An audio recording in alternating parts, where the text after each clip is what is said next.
We're going to look at the properties options on your drawing. So I just have an example drawing here. Everything has been drawn with the object layer, which you should have all created. Your object, hidden, center, you have a few others, but for this assignment, this lesson, I'm just going to show you a few of these. So everything's drawn with the object layer, and I'm missing the center line.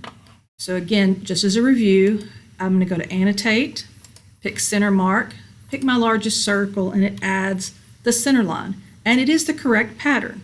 However, this represents a center line, this represents a center line, and this represents a center line, and they're not the right pattern.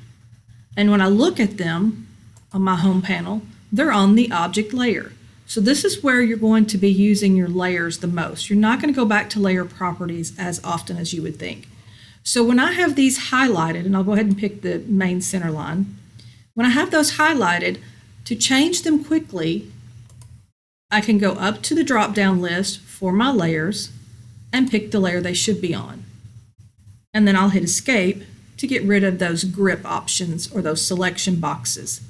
So changing properties on layers is very quick just by simply going through that process. The other thing with being quick with layers, sometimes you may not want your layers to be current or on or active. So if you have a layer called construction and you're creating things for, just to get you to a point, but they're not part of the final drawing, you can go in and turn those layers off. So for instance, let's say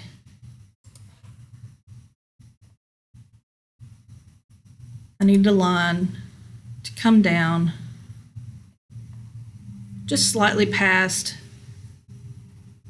this diameter.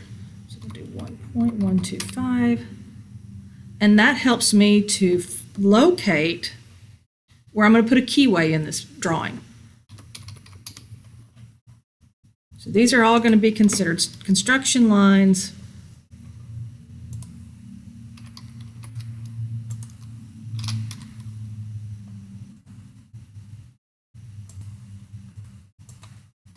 But then the 3 that I've drawn down here, or the 4 that I've drawn here, they should all be on my object lines. They're not construction anymore.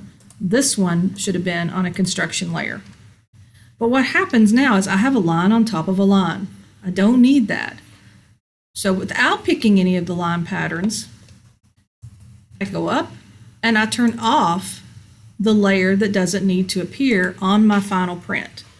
That line is there as reference, so I can still turn it back on if I've done something incorrect, but it doesn't show up on the final print. So you can draw on other layers, turn them off if you don't need them to stay on the final. Now let's say that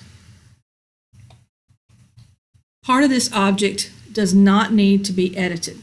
So for instance, the center lines, they are where they need to be, and then I'm going to draw everything else around the center lines. I can go in and lock or unlock particular layers. If I go in and lock that layer, you'll notice that it gets lighter on your screen, so you can see that a little closer. Unlock, they're brighter. Lock, they're a little bit lighter. What that means is now if I pick on this and I say, oh, that was probably the wrong layer or the wrong pattern or something of that nature, it will not let me change it. It says that it's on a locked layer. So I can't do any modifications to that line. If I go to use a move command and I pick those, at the bottom it says 3 were on a locked layer and it's not selecting them. So if there's an instance where you have something set, you don't want it to be modified or changed, you can lock the layer. The other piece to the layers when you're drawing, once you've created these, when you're drawing on those layers, so if I need something to be hidden, for instance, the options you have at the properties box for those layers should match what you created in the layer properties. So the color says by layer, the line weight says by layer, and the line type is by layer. And this has to stay that way unless for some reason you're drawing on an object layer and you decide that you want this line not necessarily as a construction line, but you're creating it in a different pattern so that it stands out for you for whatever you're creating. You can change the color independently. So I can draw this line over here. It's on that layer, but it's a completely different color. Or it could be a completely different line pattern.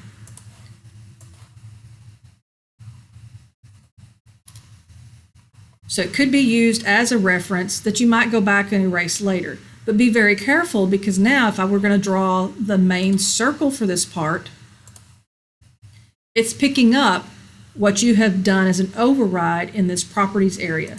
So these usually need to always say by layer and by layer, so that they're matching exactly how you created the layers. You can also do a thing called match properties, which says, hey, let's pick an object. I'll pick this circle, and I want to match it to a particular layer. So I'm going to come over and say, well, it really needed to be matching this. Well, I changed the second one to the first one. So this now is no longer with a different color, so it matched it that way. So again, I can match properties and say, okay, this is the property I want to match. This is the line I want to match it to. So you can modify things in that way using that properties option. So that's using properties with layers. So again, creating your layers first, having everything set up, being able to lock and unlock as you need. We will address these others as we use them in the class. Matching your properties if you have a particular pattern or line that you want to use. So instead of going here, I could have used one center line and then match those properties to that. And again, only changing these if you need something completely different, but you still want it attached to that particular layer. Sometimes that's helpful in architectural because we may have particular fixtures, so cabinetry for instance. We might have one layer just for cabinets, but base cabinets are visible, upper cabinets are hidden. Well, I don't need two different layers, so I keep them on the same layer. I can just change the line pattern when I draw the upper cabinets.